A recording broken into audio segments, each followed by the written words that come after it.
কিছু মানুষ রয়েছে তাদের মাথায় যা আসে তাই বলে ফেলে। কারোর সাথে আপনার 6 মাস পরে দেখা হলো কোনো একটা পার্টিতে, ঈদের সময় অথবা অন্য কোথাও, হে আসসালামু আলাইকুম, আপনি তো মোটা হয়ে গেছেন, সবার সামনেই। এটা কেমন কথা?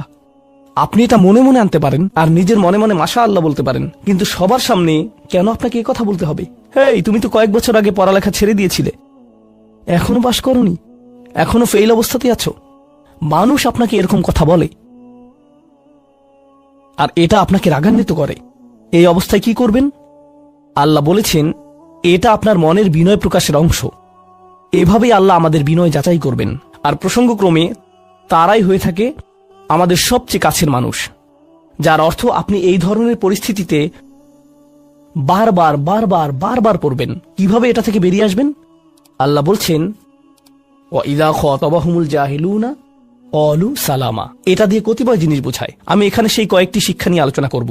যখন এমনটা ঘটবে আপনার তাৎক্ষণিক প্রতিক্রিয়া হবে শান্তি, ক্বালু সালামা। এটা দ্বারা বিদায় বোঝাতে পারে। আপনি বলবেন সালাম, আমি আর এই আলোচনা চালিয়ে যেতে চাই না, আমি সম্মানজনকভাবে আপনাকে বিদায় জানাবো। ও দাঁড়ান, আমার তো একটা মিটিং আছে। এর বাকি অংশটুকু আপনি মনে মনে বলতে পারেন আল্লাহর সাথে দোয়া করার জন্য, কিন্তু এটা তার কাছে প্রকাশ করার প্রয়োজন নেই। শুধু বলুন যে আমার একটা মিটিং আছে, আর সেখান থেকে চলে আসুন, কারণ আপনি এটা নিতে পারবেন না। তারা সেখান থেকে বেরিয়ে আসে সম্মানজনকভাবে, এটা একটা অর্থ। যখন জঘন্য মানুষ আপনার কাছে আসে, বেরুবার পথ খুঁজে বের করবেন। কোরআন এই সূরাতে আরো পরে যা বলেছে যে মাররু কিরামা, সম্মানজনকভাবে তারা এটা অতিক্রম করে চলে যায়। কিছু কিছু মানুষ আছে যারা এমন কথা বলতে চায় যা আপনাকে রাগান্বিত করবে। তারা আসলে এটা করে মজা পায়। তারা কথা বলবে শুধু আপনাকে উত্তেজিত করার জন্য। আর তাদের কেউ কেউ জানে যে ঠিক কি বলতে হবে, কারণ তারা আপনার সাথে আগেও কথা বলেছে। আর তারা জানে যে কোন জিনিস আপনাকে রাগিয়ে তুলে, তাই তারা জানে যে কোন বাটনটি প্রেস করতে হবে আর কিভাবে আপনাকে বিরক্ত করতে হবে। আপনি বসে আছেন, আমি উত্তেজিত হব না, আমি উত্তেজিত হব না, আমি উত্তেজিত হব না, কিন্তু তার কথা শুনে আপনি বিশাল দানবে পরিণত হয়ে গেলেন, যার ফলে সব ধ্বংস হয়ে যাবে। আর সেই ক্ষেত্রে আপনাকে আগে এটা রোধ করতে হবে। আপনি এখানে কথা বলতে পারেন আর বলতে পারেন যে দেখুন, আমি এই বিরোধ চাই না, আসুন শান্তিপূর্ণ সময় ব্যয় করি, আসুন এই বিষয়টা নিয়ে আজ আর কথা না বলি, এতে অনড় থাকুন।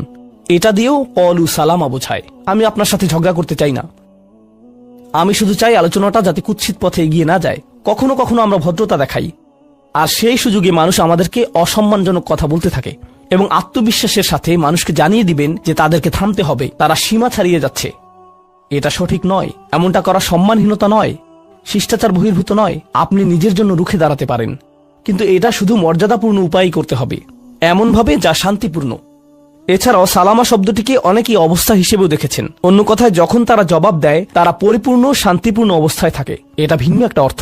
যখন জঘন্য মানুষেরা আপনার সাথে কথা বলে, তারা আপনাকে বিরক্ত করে, তারা রাগান্বিত করে, তারা মিথ্যার পর মিথ্যা, মিথ্যার পর মিথ্যা, মিথ্যার পর মিথ্যা বলে, আর আপনাকে সেখানে বসে এটা শুনতে হয় যেন এটা সত্য।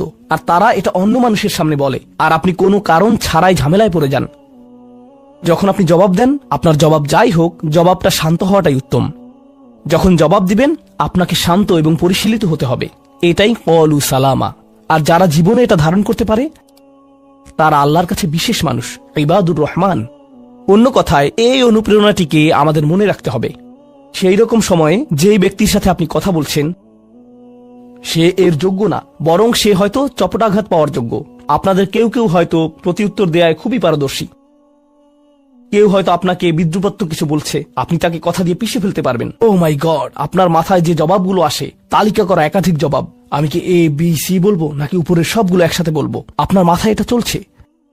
আর সেই মুহূর্তে যখন আপনি বিরত হওয়ার সিদ্ধান্ত নেন, কঠিনভাবে না বলার, প্রতিক্রিয়া না দেখানোর, শান্ত থাকার সেই শক্তি অর্জনের জন্য আপনার আর আমার অনুপ্রেরণা যা হবে তা হলো, আমি ইবাদুর রহমানের মধ্যে শামিল হতে চাই। আমি ভুলে যাব যে আমি এই অপ্রীতিকর কথোপকথনে রয়েছি, কারণ ঠিক এখনই আমি আল্লাহর সংস্পর্শে রয়েছি, আর তার বিশেষ রহমত আমার উপর বর্ষিত হচ্ছে। সেই জন্যই তিনি আমাকে এই পরিস্থিতিতে ফেলেছেন, যাতে আমি তার নৈকট্য অর্জন করতে পারি। এটা আসলে একটা আশীর্বাদ। এই অপ্রীতিকর সঙ্গগুলো আসলে একটা আশীর্বাদ, যাতে আমি তার নৈকট্য পেতে পারি। সুবহানাল্লাহ। ওয়াইবাদুর রহমানিল্লাযীনা ইয়ামশুনা আলাল আরদি হাওনা ওয়া ইযা খাতাবাহুমুল জাহিলুনা ক্বালু সালামা। লক্ষ্য করুন এরপর আল্লাহ কি বলছেন। দ্বিতীয় শ্রেণীর মানুষেরা, তাদের বিশেষ গুণটি বর্ণিত হচ্ছে। প্রসঙ্গক্রমে এর অর্থ এটা না যে তারা অন্য কিছু করে না, যেমন তারা নামাজ পড়ে না, তারা হালাল খাবার গ্রহণ করে না। এগুলো তো থাকতেই হবে, তারা তো ইতিমধ্যে ইবাদ। এগুলো হলো ইবাদ হওয়ার বাইরের অতিরিক্ত গুণাবলী। দ্বিতীয় মহান গুণটি কি? দ্বিতীয় শ্রেণীর এই মানুষেরা যারা আল্লাহর কাছে প্রিয়, কোন জিনিসটা তাদের বিশেষ মানুষে পরিণত করেছে?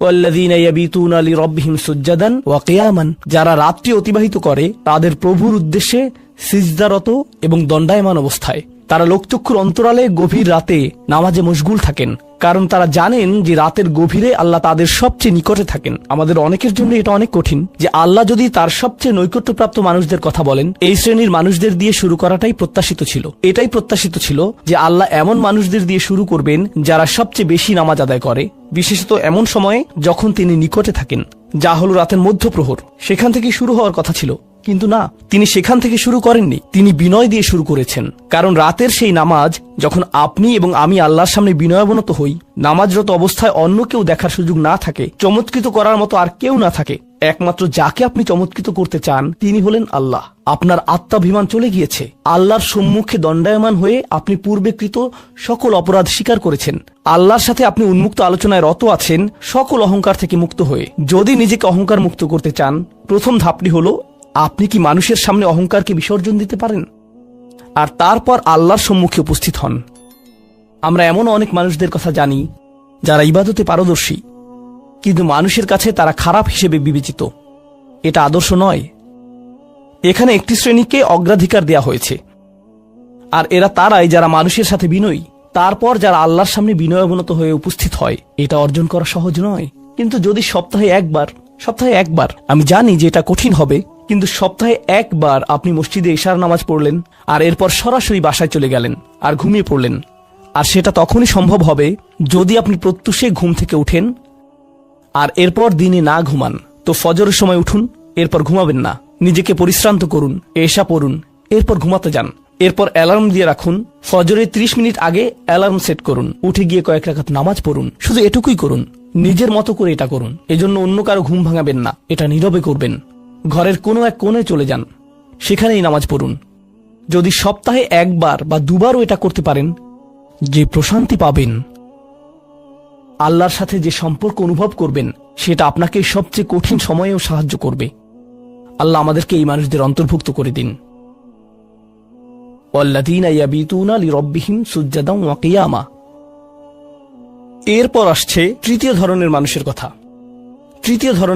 কথা। ওয়াল্লাযীনা ইয়াকুলুনা রাব্বানা ইসরিফ আন্না আযাবা জাহান্নাম ইন্না আযাবাহা কানা গরামা ইন্নাহা সাআত মুস্তাকাররা ওয়া মুকামা। এই মানুষেরা শুধু একটি দোয়া করে, দোয়ার তালিকা নয়। তাদের একমাত্র দোয়া হলো, ইয়া আল্লাহ, আমি জাহান্নামে যেতে চাই না। অন্য যেখানেই রাখেন, জাহান্নামে নয়। আমাকে জাহান্নামে রাখবেন না, আমাদেরকে জাহান্নামের শাস্তি থেকে দূরে রাখুন। অবস্থান করার জন্য এটা বিভৎস একটা জায়গা। আমি এটা এক মুহূর্তের জন্য দেখতে চাই না। আমি সেখানে স্বল্পস্থায়ীভাবে থাকতে চাই না, আর আমি সেখানে দীর্ঘস্থায়ীভাবেও থাকতে চাই না। দোয়াটি মনোযোগ দিয়ে শুনুন। ইন্নাহা সাআত মুস্তাকাররা ওয়া মুকামা। প্রথমত, এটা একটা শাস্তি, এটা বিশাল একটা সাজা। আমি সেখানে স্বল্প মেয়াদের জন্য থাকতে চাই না, আর আমি সেখানে দীর্ঘমেয়াদের জন্যও থাকতে চাই না। কিছু মানুষ রয়েছে যারা সেই একই রোগে আক্রান্ত হয়েছে। উম্মার মধ্যে, মুসলিমদের মধ্যেই একই রোগ যা বনী ইসরাইলেরও ছিল। তারা বলেছিল, আল্লাহ আমাদেরকে শাস্তি দিবেন না, ইল্লা আইয়ামাম মাদুদা, দিলেও কয়েক দিনের জন্য।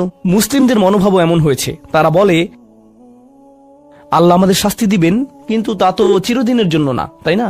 আমরা মুসলিম, একসময় আমরা ঠিকই বেরিয়ে আসবো। ঠিক আছে, ভালো, আমি জাহান্নামে যাব, কিন্তু এটা হবে দীর্ঘ সাপ্তাহিক ছুটির মতো, আর তারপর আমার আর সমস্যা নেই। দেখুন আল্লাহর নৈকট্যপ্রাপ্ত মানুষদের দোয়া। তারা আল্লাহকে বলছেন, ও আল্লাহ, আমি জাহান্নামে যেতে চাই না, স্থায়ীভাবে না, অস্থায়ীভাবেও না। আমি স্বীকার করছি যে অবস্থানের জন্য এটা বিভৎস একটা জায়গা। মুস্তাকাররান ওয়া মুকামা, শুধু থামার স্থান হোক অথবা চিরকালীন স্থান হোক, আমি এগুলোর কোনোটাই চাই না। আজকে আমি সূরাতুন নিসার দুটি আয়াত শেয়ার করতে চাই। একটি আয়াতে আল্লাহ বলছেন সবার আগে কোন কোন পাপগুলো থেকে আমাদেরকে দূরে থাকা প্রয়োজন। অনেক সময় একজন মুসলিমের জীবনে কাজের অগ্রাধিকার নির্ধারণের ক্ষেত্রে সঠিকভাবে বুঝের অভাব দেখা দেয়। কিছু কিছু কাজ অন্য কাজের চেয়ে বেশি গুরুত্বপূর্ণ, অন্যান্য কাজের চেয়ে আপনার নামাজ বেশি জরুরি। ইসলামের এমন অনেক আমল রয়েছে যা জীবনকে সৌন্দর্যমণ্ডিত করে তুলবে, কিন্তু সেই কাজগুলো গুরুত্বর দিক থেকে নামাজের কাছাকাছি পর্যায়েও নেই, বা পাপ কাজের ক্ষেত্রেও এরকম প্রাধান্য রয়েছে। অনেক আমল রয়েছে যেগুলো আমাদের করা উচিত, যেমন ঘরে প্রবেশের সময় ডান পা দিয়ে প্রবেশ করা উচিত, টয়লেটে প্রবেশের সময় বাম পা দিয়ে প্রবেশ করা উচিত, এবং নির্দিষ্ট দোয়াগুলো পড়া উচিত। এ ধরনের আমলগুলো করার চেষ্টা থাকা উচিত, এগুলো উপেক্ষা করার কোনো সুযোগ নেই, কিন্তু এমন অনেক পাপ কাজ রয়েছে যেগুলো করা কবিরা গুনাহ। অনেক সময় এই অগ্রাধিকার নির্ধারণের ক্ষেত্রে মানুষ যখন সঠিক জ্ঞানের অভাব থাকে তখন তারা ছোট ছোট ব্যাপারকে বেশি গুরুত্ব দেয়। তারা নিশ্চিত করতে চায় যে আমি অমুক অমুক সুন্নাহ ঠিকভাবে পালন করছি তো, অমুক অমুক দোয়াগুলো নিয়মিত পড়ছি তো, শুক্রবারে সূরাতুল কাহফ পড়ছি তো, ইত্যাদি ইত্যাদি।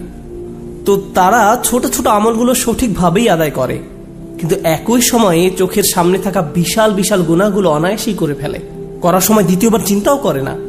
যেমন ধরুন হারাম উপার্জনের টাকা, জিনা করা, সুদ, এরকম বড় বড় গুনাহ, বিরাট বিরাট শয়তানি পাপগুলো সে অনায়াসেই করে যায়।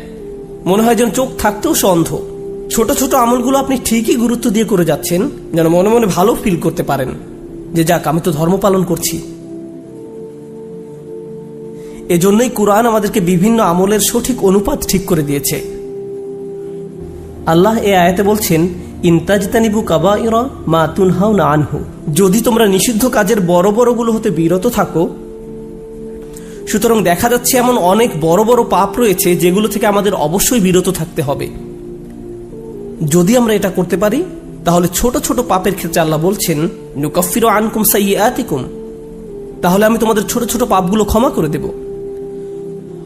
অর্থাৎ আগে সিরিয়াস ব্যাপারগুলো যত্ন নাও।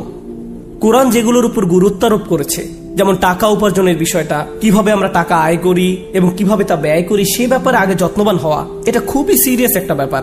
আমাদের আশেপাশে যারা আছে তাদের অধিকারের ব্যাপারে সাবধান থাকা, যারা এতিম বা অভাবগ্রস্ত তাদের দেখাশোনা করা। সূরা মাউনে আল্লাহ বলছেন, ফাযালিকাল্লাযী ইয়াদউল ইয়াতীম, সেই ব্যক্তি যে এতিমকে গলা ধাক্কা দেয়। এগুলো বড় ধরনের পাপ। তারপর যেভাবে আমরা আমাদের ব্যবসা বাণিজ্য চালাই, কেউ যদি আপনার কাছে টাকা পায়, কোনো কন্ট্রাক্ট মানতে যদি ওয়াদাবদ্ধ হন, কোনো সেবা প্রদান করার জন্য যদি আপনাকে বেতন দেয়া হয়, কাজের ক্ষেত্রে সততা বজায় রাখা। ঠিক একইভাবে কোরআনে বর্ণিত সবচেয়ে ভয়ঙ্কর পাপগুলোর একটি হলো সুদ। একইভাবে আমাদের পবিত্রতা রক্ষা করা, অর্থাৎ জেনা ব্যভিচার থেকে বিরত থাকা, এটা কবিরা গুনাহ। এটা এত বড় গুনাহ যে আল্লাহ বলছেন, লা তাকরাবুজ জিনা, ব্যভিচারের কাছেও যেও না। অন্যান্য ছোট ছোট গুনায় তোমরা হয়তো জড়িয়ে পড়বে। হতে পারে তোমার নামাজে যথেষ্ট মনোযোগ ছিল না, অজুটাও হয়তো উত্তম রূপে করা হয়নি। হতে পারে যখন নামাজ পড়ছিলে তখন অন্য কোথাও মন পড়েছিল। হতে পারে হজ বা উমরা করার সময় কিছু কিছু নিয়মকানুন ঠিকমতো পালন করতে পারোনি। কখনো কখনো হয়তো ধৈর্য হারিয়ে ফেলেছিলে। এই ছোট ছোট বিষয়গুলো ক্ষমা করে দেয়া হবে, কারণ তোমরা বড় বড় পাপ থেকে বিরত ছিলে। ছোট বড় পাপের এমন একটি তারতম্য কোরআনে জোর দিয়ে উপস্থাপন করা হয়েছে। কিন্তু এই আয়াতের যে ব্যাপারটি আমার কাছে বেশ চমৎকার লেগেছে, সেটা শুধু তিনি যে আমাদের পাপগুলো উপেক্ষা করবেন তা নয়, বরং এই পাপগুলোর কথা মনে করে আমরা প্রায় লজ্জিত হয়ে পড়ি। আল্লাহ এর সাথে সাথে আরো যোগ করে বলেন, অনুদখিলকুম মুদখলান কারিমা, এবং সম্মানজনক স্থানে তোমাদের প্রবেশ করানো হবে। অন্য কথায় ওই ছোট ছোট ত্রুটিগুলোকে উপেক্ষা করে তোমাদেরকে সম্মানিত করা হবে, মর্যাদা দেয়া হবে। আর ওই সব লজ্জাজনক ব্যাপারগুলো তোমাদের রেকর্ড থেকে মুছে ফেলা হবে। তাই যখন তোমরা আল্লাহর সামনে আসবে, অপমানিত হবে না, তোমাদের সম্মানজনক স্থানে প্রবেশ করানো হবে। এই আয়াতের আরেকটি ব্যাপারও আমার কাছে বেশ চমৎকার মনে হয়েছে। এই আয়াতের পূর্বের কয়েকটি আয়াতে কিছু কিছু কবিরা গুনাহ নিয়ে কথা বলা হয়েছে, যেমন ব্যবসায় প্রতারণা করা, কাউকে অন্যায়ভাবে হত্যা করা। আর ছোট ছোট পাপ ক্ষমা করে দেওয়ার আয়াতের ঠিক পরের আয়াতে আরো অসাধারণ উপায়ে জীবনের বিভিন্ন বড় বড় পাপে জড়িয়ে পড়ার যে মূল কারণ সেটা বলা হয়েছে। আল্লাহ আযজা ওয়া জাল্লা বলেন, ওয়ালা তাতামান্নাউ মা ফাদ্দালাল্লাহু বিহি বা'দাকুম আলা বা'দ, আর তোমরা আকাঙ্ক্ষা করো না এমন সব বিষয়ে যাতে আল্লাহ তাআলা তোমাদের একের উপর অন্যের শ্রেষ্ঠত্ব দান করেছেন। তো আমাদের ক্ষেত্রে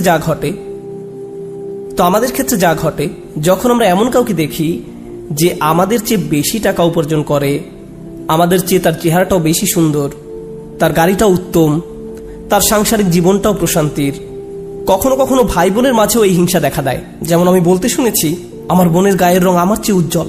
হিংসা বিভিন্ন প্রকৃতির হতে পারে। কারো ভালো কিছু থাকার কারণে আপনি তাকে ঈর্ষা করতে পারেন, এবং আপনার নিজের সেটা না থাকার কারণ নিয়ে সারাক্ষণ চিন্তা করতে পারেন। আর এই চিন্তা আপনাকে শেষ করে দিতে পারে। এটা ছোট বড় যে কোনো কিছুর জন্য হতে পারে। এটা বস্তুগত বিষয়, যেমন অর্থকড়ি, ঘরবাড়ির জন্য হতে পারে। আবার অবস্তুগত বিষয়, যেমন বাবার ভালোবাসা, মায়ের ভালোবাসার জন্যও হতে পারে। বাবা কেন তাকে এত ভালোবাসে, আমার প্রতি তো এত মনোযোগ দেয় না। মা সবসময় শুধু আমার দোষ দেখেন, তিনি কখনো ওর দোষ দেখেন না। মাঝে মাঝে পিতামাতার আচরণ ব্যাপারটাকে আরো জটিল করে তোলে, কারণ তারা বারবার বলতে থাকেন, কেন তুমি তোমার ভাইয়ের মতো হতে পারো না, ও কত লক্ষ্মী। তাদের এমন আচরণ পরিবারের ভিতরে আরো বেশি হিংসা তৈরি করে। আল্লাহ এখানে বলছেন, অন্যদের যা দেয়া হয়েছে তার জন্য আকাঙ্ক্ষা করো না।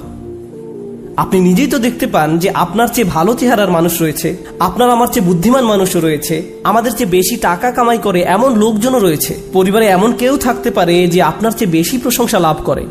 কখনো কখনো হয়তো অন্যায়ভাবে তাদেরকে প্রাধান্য দেওয়া হয়, কিন্তু অনেক ক্ষেত্রে আসল ব্যাপার হলো আল্লাহ তার জন্য রিজিকের যে দরজা খুলে দিয়েছেন তা তিনি আমার জন্য খুলেননি, তিনি আমার জন্য অন্য দরজা খুলে দিয়েছেন। আমরা অন্য একজনকে যা দেয়া হয়েছে ঠিক সেটাই কামনা করি। আল্লাহ আপনাকে আমাকে অন্য একজনের মতো করে বানাননি। আল্লাহ অন্য মানুষদের জন্য রিজিকের যে দরজা খুলে দিয়েছেন তা হয়তো আমার জন্য দেননি। আমাদের প্রত্যেকেরই রয়েছে জীবিকা উপার্জনের স্বতন্ত্র সুযোগ। আল্লাহর অনুগ্রহ অর্জন করতে হলে আমাদের প্রত্যেককে যে সুযোগ দেয়া হয়েছে তার আলোকে কঠোর পরিশ্রম করতে হবে, অন্যদের সাথে নিজেকে তুলনা করে নয়।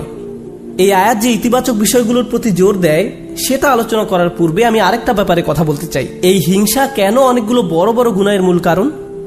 আমাদের জানা মতে রেকর্ড করা ইতিহাসে আল্লাহর বিরুদ্ধে সর্বপ্রথম যে বিদ্রোহ করা হয় তা হলো ইবলিস শয়তানের বিদ্রোহ। আর এই বিদ্রোহের মূল কারণ ছিল হিংসা। সে কেন এত মনোযোগ পাচ্ছে? তাকে তো জাস্ট মাটি দিয়ে তৈরি করা হয়েছে। এভাবেই অবাধ্যতার শুরু। মানুষ পৃথিবীতে আসার পর সর্বপ্রথম যে পাপটি সংঘটিত হয় তা হল কাবিল কর্তৃক তার ভাই হাবিলের হত্যা। সেটাও ছিল হিংসার কারণে। এই হিংসা এতটাই জঘন্য আর কদাকার হতে পারে যে আপনি যদি ইয়াকুব আলাইহিসসালামের মতো একজন মহান নবীর সন্তানও হয়ে থাকেন, আর আপনার ভাইও যদি হয়ে থাকেন একজন অসাধারণ ছেলে যে কিনা এখনো নবী না হলেও তার মাঝে নবীর বৈশিষ্ট্য বিদ্যমান রয়েছে, এই হিংসা আপনাকে এতটাই নিয়ন্ত্রণহীন করে দিতে পারে যে আপনি তাকে হত্যা করতে উদ্যত হতে পারেন। আমি যা বোঝাতে চাচ্ছি তা হলো হিংসা এবং ঈর্ষাকে ছোট করে দেখা উচিত নয়। ব্যাপারটাকে এমন মনে হতে পারে যে এটি আমার আপনার ভেতরে একটা অনুভূতি মাত্র। মূলত হিংসার আরবি শব্দ হলো হাসাদ, আর হাসাদ শব্দের শাব্দিক অর্থ হলো আঁচড়। তারা এটাকে এভাবে বর্ণনা করে, হিংসা হলো মনের ভেতরে একটি চুলকানি। ঠিক শরীরের চামড়ার উপর কোনো পোকামাকড় কামড় দিলে আপনি যেমন চুলকাতে চান, সেরকম এটি যত চুলকাবেন অবস্থা তত খারাপ হবে। আপনার উচিত হলো একে উপেক্ষা করা, এবং এক সময় এটা এমনিতেই ভালো হয়ে যাবে। আপনাকে এটা উপেক্ষা করতে হবে, এটাই হাসাদ। ইমাম হাসান রাদিয়াল্লাহু তাআলা আনহু বলেন, আমি হিংসুকের চেয়ে এমন কোনো অনিষ্টকারী দেখিনি যাকে আসলে বেশি ক্ষতিগ্রস্ত ব্যক্তির মতো দেখায়। সাধারণত কেউ ক্ষতি করলে অন্য একজন তার এই ক্ষতির কারণে ক্ষতিগ্রস্ত হয়, কিন্তু হিংসার ক্ষেত্রে ক্ষতিকারী নিজেই নিজের ক্ষতি করে। সে হিংসা করছে, কিন্তু এই হিংসার কারণে নিজেই নিজের অনিষ্টের শিকার হচ্ছে। আর এ কারণেই সূরা ফালাকে হিংসুকের হিংসা থেকে আমরা আল্লাহর নিকট আশ্রয় প্রার্থনা করি। ওয়া মিন শাররি হাসিদিন ইযা হাসাদ। হিংসুকের অনিষ্ট থেকে যখন সে হিংসা করে, ঠিক সেই মুহূর্তে যখন সে হিংসা করে, এটা খুবই গুরুত্বপূর্ণ একটা ব্যাপার। এই হিংসার কারণে আপনার আমার জীবনে ভয়ঙ্করতম সমস্যা তৈরি হতে পারে। এখন আমি নিজেকে বিশ্লেষণ করতে চাই। যখন আমি নিজেই অন্যকে হিংসা করতে শুরু করি তখন কোন কোন ধরনের নিয়ামত থেকে নিজেকে বঞ্চিত করি? যখন আমি নিজেই অন্যের উন্নতি সহ্য করতে পারি না, ব্যাপারটা আর একটু খোলাসা করে বলছি। তামান্নি জাওয়ালিন নি'মা লিদুনিহি। আপনি ইচ্ছা করেন যে তার যেন এই নিয়ামতটি না থাকে। ব্যাপারটা এমন নয় যে আচ্ছা ওই ভাই খুবই শক্তিশালী, আমি যদি তার মতো শক্তিশালী হতাম। না না না, আমি ইচ্ছা করি যে সে অসুস্থ হয়ে পড়ুক আর আমি শক্তিশালী হয়ে উঠি। আপনি ইচ্ছা করেন তার মাঝে যেন ওই ভালো বিষয়টা না থাকে। কোন কারণে সে ওইটা পাবে? আচ্ছা সে প্রমোশন পেয়েছে, এখন আমারও ইচ্ছা হয় যে আমিও যেন প্রমোশন পাই। না না না, হিংসা হলো আমি চাই সে বরখাস্ত হোক আর আমি প্রমোশন পাই। আপনি তার ব্যর্থতা দেখতে চান, আপনার ভেতরের কিছু একটা চায় তার যেন পতন ঘটে। তার পতনের ফলে আপনার জীবিকায় সমৃদ্ধি আসে না, আপনার এতে কোনো উপকার হয় না, তবু আপনার ভেতরের কিছু একটা তার পতন কামনা করে। যদি তার পতন ঘটে তাহলে আপনার কাছে তা ভালো লাগবে। এটাই হলো হাসাদ। কিভাবে এটা একজনের ভালো দিক ধ্বংস করে দেয়? আমরা ইবলিস শয়তান সম্পর্কে জানি। আল্লাহ তাকে ফেরেশতাদের কাতারে রেখেছিলেন, এর চেয়ে উন্নত কোনো মর্যাদা হতে পারে না। কিন্তু হিংসা তাকে এত উচ্চ পর্যায় থেকে একেবারে নিম্নতম পর্যায়ে নামিয়ে দিয়েছে, আল্লাহর নিকট থেকে বহু দূরে সরিয়ে দিয়েছে। চিন্তা করতে পারেন, এত বড় মর্যাদা কেড়ে নেওয়া হলো।